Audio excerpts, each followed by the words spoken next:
मानवतावादी सांस्कृतिक चळवळीच्या वतीनं कोल्हापुरातील मुस्लिम बोर्डिंग सभागृहात अखिल भारतीय मानवतावादी साहित्य संमेलनाचं आयोजन करण्यात आलं होतं. ज्येष्ठ साहित्यिक, दिग्दर्शक आणि निर्माते ॲडव्होकेट डॉक्टर रमेश विवेकी हे संमेलनाच्या अध्यक्षस्थानी होते.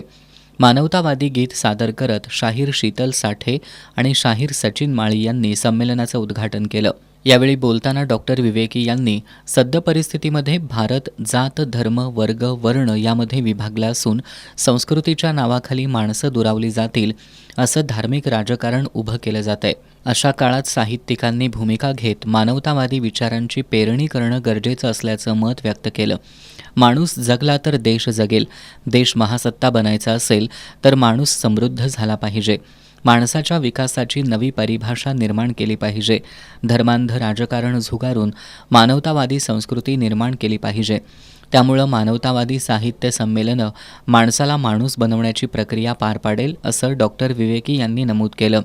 ज्येष्ठ मानवतावादी साहित्यिक आणि विचारवंत डॉक्टर सुनीलकुमार लवटे आणि नाशिकचे भारतीय संविधानाचे अभ्यासक, bar council of Maharashtra and गोवाचे माजी चेअरमन ॲडव्होकेट जयंत जायभावे यांना ॲडव्होकेट विवेक घाटगे यांच्या हस्ते मानवतावादी जीवनगौरव पुरस्कार देऊन सन्मानित करण्यात आलं.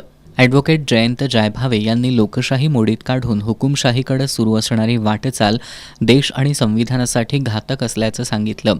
याप्रसंगी डॉक्टर सुनीलकुमार लवटे, स्वागताध्यक्ष डॉक्टर राजेखान शाने दिवाण, संस्थापक अध्यक्ष अनिल म्हमाने, डॉक्टर मिलिंद आवाड, डॉक्टर शोभा चाळके, निमंत्रक अंतिमा कोल्हापूरकर यांनी मनोगत व्यक्त केली. यानंतर मानवतावादी संमेलनात एकाच वेळी मानवतावादी 80 पुस्तकांचं प्रकाशन करण्यात आलं. यावेळी दलित मित्र व्यंकप्पा भोसले, भरत लाटकर, लालासाहेब नाईक, सुरेश केसरकर, कृष्णात पाटील, मधुकर शिर्के, प्रमोद कांबळे, सुनील जाधव यांच्यासह महाराष्ट्रातील साहित्यिक आणि विचारवंत उपस्थित होते.